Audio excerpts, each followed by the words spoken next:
նախորդ դատավարության ժամանակ նիստը հետաձգվեց, կային բացականներ, այսօր տեղյակ եք բացականներ լինելու են եւ Կոչուբաևը ներկայանալու են։ Ասած տեղյակ չեմ, նախորդ դատական նիստը հետաձգվեց Կոչուբաևի բացակայության պատճառով, ինչպես հիշում եք, հենց դրանից նախորդող դատական նիստի ժամանակ, հենց դատանի դիմացից Կոչուբաևը ապօրինի անհիմն բիրտ ուժի կիրառմամբ ձերբակալվել էր, այնուհետև անհիմն կառնավորվեց,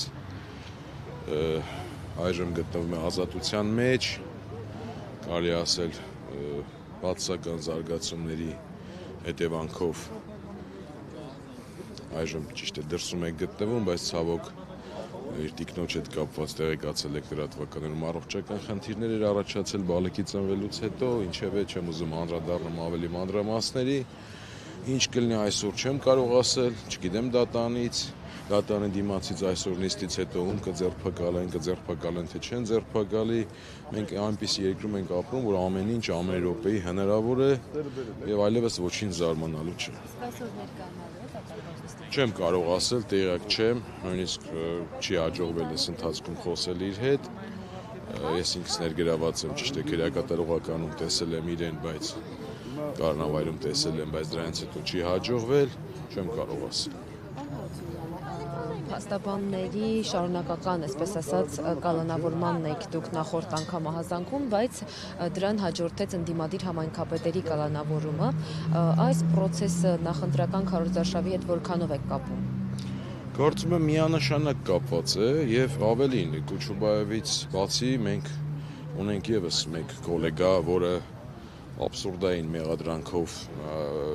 այժմ գտնվում է Կառնավայրում, մենք տեսել ենք տեսանյութ, որտեղ նա որևէ քրեորեն հետապնդելի արարք չի կատարում, սակայն իրապահ մարմինները անիրավ իրեն Կառնավայր են տարել, գիտեք, այլևս ոչինչից նորից եմ կրկնում, զարմանալ պետք չէ, փաստաբանների նկատմամբ ոտնձգությունների միակ նպատակը համարում եմ ճնշում գործադրելը եւ փորձել վախեցնել փաստաբաններին, ինչը վստահ եմ չի ստացվելու, իսկ քաղաքական գործիչների այլ անձանց ձերբակալությունները, կառնավորումները միանշանակ դա կապված է ընտրությունների հետ, մենք տեսնում ենք, որ իրար հետևից տարբեր համայնքապետեր են անազատության մեջ հայտնվում, տարբեր շինծու նոր գործեր են հարացվում, այս ամենը շարունակական է, այս ամենը սկսվել է կարելի ասել 20 թվականից, մենք բազմիցս բարձրաձայնում ենք իրավապաշտպաններս, 5 իրավապաշտպաններս, անձանց խախտված իրավունքներով անձանց կողքին կանգնելով բարձրաձայնում ենք, որ սա շարունակական է, որ գնալով ահագնալու է, որ գնալով այս ուխտը շատ-շատերի դրանն է չոքելու, որոշ մարդիկ ինչ-որ առումով կարելի ասել չէին գիտակցում լրջությունը եւ ես վստահ եմ, որ օր-օրի ահագնանալու է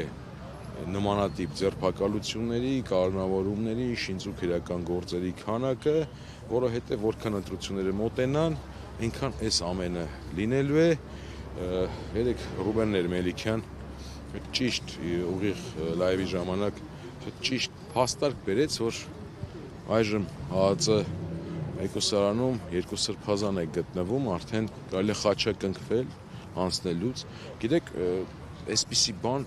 նույնիսկ մենք վատ երազում չէինք, մղձավանջում չէինք կարող պատկերացնել, որ 3 սրբազաններ կառնավորված կլինեն, որ մի եկեղեցի, կարելի ասել, գիտեք, ոնց մոնղոլ թաթարներին դա չէր հաջողվել, բայց հաջողվեց մի եկեղեցի, չգիտեմ ինչ ասեմ, այդ բառն էլ արդեն Բանքում են եւ նրանք այնտեղ հասարակական կարգ են ապահովում, ինչպես նշում են նախարարությունից, բայց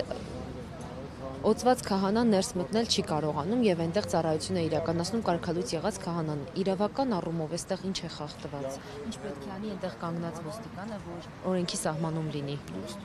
Թույլ տվեցիք, որ ես իմ միտքը շարունակեմ հենց եկեղեցու հետ կապված նմանատիպ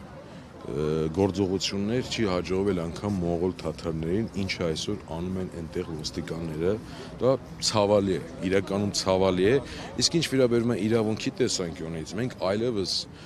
դուրս է այս ամենը, մենք իրավունքի հետ գործ չունենք, որովհետև ակնհայտ է, որ այն ինչ որ կատարվում է հանրավունքում, դա ապօրինություն է, բայց կապ չունի, այնտեղ են ոստիկաններ, չեն թույլ տալի իրական քահանաներին Կարելի ասել այդտեղ նոր աղանդ է ձևավորվում։ Մենք նոր աղանդի ձևավորման ականատես ենք։ Պարոն Հարությունյան, նաև Բերանը փակած մի քաղաքացու դուրս հանեցին եկեղեցուց, կխնդրեմ իրավաբանական տեսանկյունից այս հարցին եւս անդրադառնաք։ Տեսեք, մենք բազմիցս բարձրաձայնել ենք, բազմիցս փորձել ենք ուշադրություն հրավիրել այն հանգամանքի վրա, որ Հայաստանում խոսքի ազատության նկատմամբ օր-օրի ոտնձգություններ են իրականացվում։ Դա ցայտուն օրինակն է, թե ինչպես է ներկայիս վարչախումբը, ինչպես է իրավապահ համակարգը վերաբերվում խոսքի ազատության։ Մենք տեսնում ենք, որ սպան կարող է իրեն թույլ տալ անձին եկեղեցից բռնդել, բերանը փակել, ձեռնություն կարելի ասել գործադրելով դուրս հանել, ու զարմանալի չի այլևս։ Եթե եկեղեցում ծափահարում են, դա հենց հետո էլ ոչնչի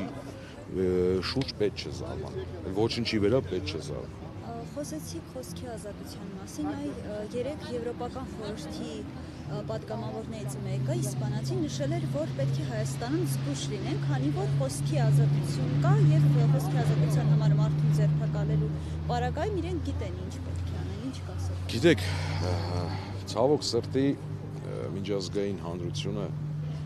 հիմնականում Հայաստանի հետ կապված երկակի ստանդարտներով է առաջնորդվում վերջի տարիներին, որովհետև եթե նախկինում մինչև 18 թվականը չին զանցանքի դեպքում անգամ մենք հիշում ենք, ինչ աղմուկ էր բարձրացվում կառույցների կողմից, միջազգային դեսպանների կողմից հավատարմագրված Հայաստանում, այնուհետև վերջի տարիներին 20 թվականից հետո բռնություններ, ապօրինություններ, ձերբակալություններ, կալանավորումներ որևէ արձագանք մենք չենք տեսել։ Մենք չենք տեսել արձագանք, երբ որ հունիսի 12-ին խաղաղ բնակչության նկատմամբ հատուկ միջոցներ են կիրառում, որը նախատեսված է ահաբեկիչների դեմ պայքարի ժամանակ։ Այդ ամենի ժամանակ մենք լռություն ենք միայն տեսել, եւ հիմա sense փոքրիկ, էպիզոդիկ, ինչ որ խոսքերը ես չեմ կարծում, որ դա լուրջ ազդեցություն է գործելու ներկայիս վարչախմբի վրա, որովհետեւ փորձը ցույց տվեց, որ միջազգային կառույցները, միջազգային հանրությունը առաջնորդվում է սեփական շահով եւ մարդու իրավունքները արտահանելով Հայաստան, ոչ թե պաշտպանելով մարդու իրավունքները ժողովրդավարությունը, այլ ժողովրդավարությունը արտահանելով իրենց պատկերացմամբ, իրենք փորձեցին իրենց երկրների շահերը իրականացնել ներկայիս վարչախմբի միջոցով եւ դրա համար էլ հիմնականում շատ են աղմկալի դեպքերում իրենք լռում են։ Երբ որ նույն հունիսի 12 այլ դեպքեր, խոշտանգումներ, անիրավի կալանավորումներ, բոլոր դեպքերով լռություն է, միայն sense էպիզոդիկ մենք ինչ որ փոքրիկ խոսքեր կտեսնենք։ Չնայած ողջունել